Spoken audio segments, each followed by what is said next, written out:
Karibu sana kwenye chaneli hii ya Director Cortez. Hapa tunajifunza namna ya kutengeneza effect mbalimbali. Kama ni mara yako ya kwanza kutembelea chaneli hii, please subscribe and turn on notification. Program hii inaitwa After Effect.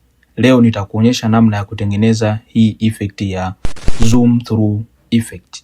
Ni effect nzuri sana ambayo unaweza kutumia kwenye music video au wedding highlight au kwenye video yoyote ile ambayo wewe unahitaji kutengeneza effect kama hii. So kitu ambacho unatakiwa wewe kuwa nacho ni kuwa na clip mbili ambazo unatamani kufanyia hii transition yako. Kitu utakachofanya ni kusogeza kasa mpaka pale ambapo unatamani hii effect yako ianze, katikati ya clip hizi mbili. Kitu nitakachokifanya ni kuduplicate hii layer. Baada ya hapo nita right click na kwenda kwenye time, then nita freeze frame. Baada ya hapo nitarudi nyuma hatua 12 kwa frame, yani frame moja moja 12 kurudi nyuma. Nitashika control na arrow ya kurudi nyuma kwenye keyboard. Kisha nitaanza kuhesabu 1 2 3 4 5 6 7 8 9 10 11 12. Baada ya hapo nitarudisha hii layer nyuma mpaka hapa.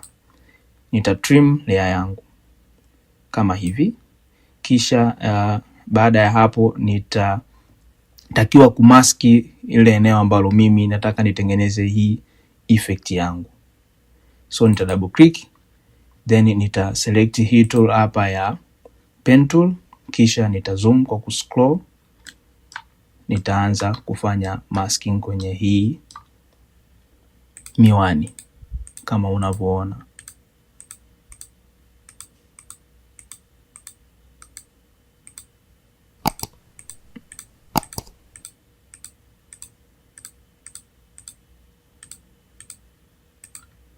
So mpaka hapa nitakuwa nimeweza kumaski hili eneo. Kisha nitarudi kwenye composition.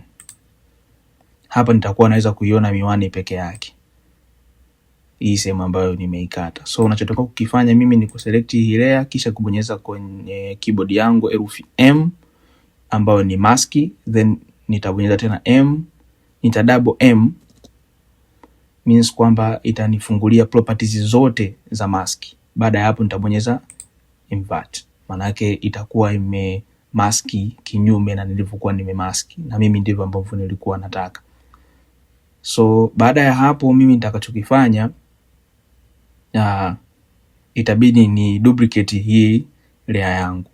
Nitai control D, maana yake nimeiduplicate. Kisha nitaenda kwenye layer ya chini, nitasema toa hii invert, maana yake nitakuwa na layer mbili ambayo ikionyesha kwamba huyu atakuwa ni G-Nako look yake yote, lakini hii layer yangu ya chini itakuwa ni ya hii miwani, sehemu ya miwani peke yake.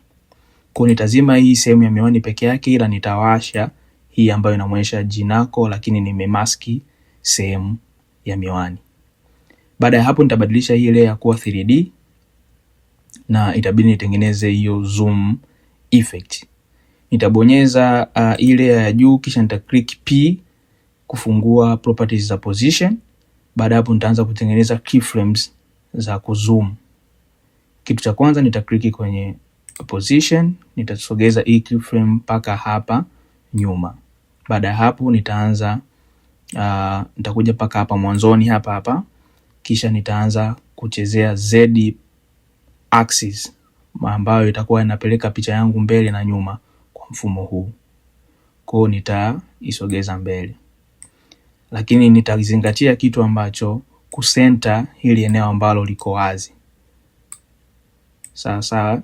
Kwa nitakuwa na pandisha juu namna hii, lakini nikizingatia kwamba hii miwani inapita katikati ili kuleta look nzuri, na mtu akiwa anaangalia video hii asichoke kuiangalia. Kwa hiyo nitafanya kitu kama hiki. Sasa nitahakikisha hii mask imetoka nje ya eneo la video. Baada ya hapo nitakuwa nimeweza kutengeneza hii effect ambayo hii picha inarudi chini.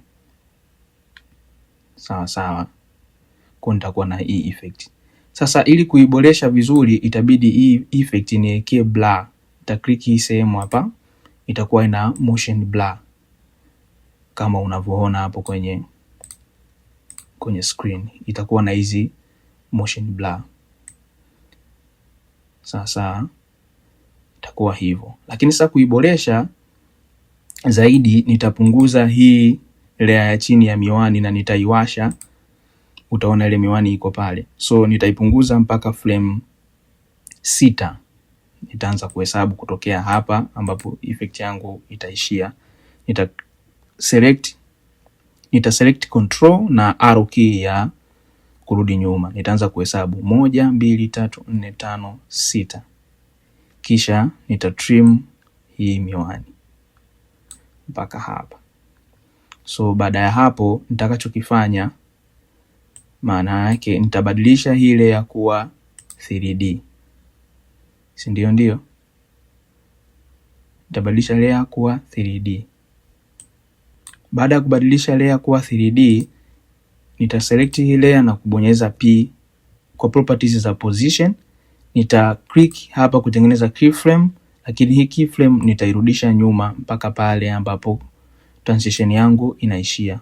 Baada ya hapo nitakuja niisogeze hii miwani kwa hapa hivi, maana yake nitakuwa nimeificha sehemu. So baada ya hapo hii miwani nayo itakuwa inaingia kwa transition kama unavyoona. Kwa baada ya hapo tutakuwa tumetengeneza hii effect nzuri sana sana sana, ambayo unaweza kuitumia wewe kwenye music video au kwenye wedding highlights au whatever ambapo wewe unahisi itapendeza hii effect.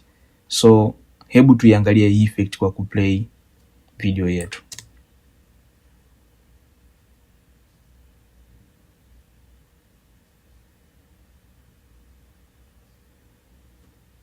Na hayo ndo matokeo. So subscribe and turn on notification kwenye channel hii ya Director Cortez. Tukutane wakati ujao. Bye.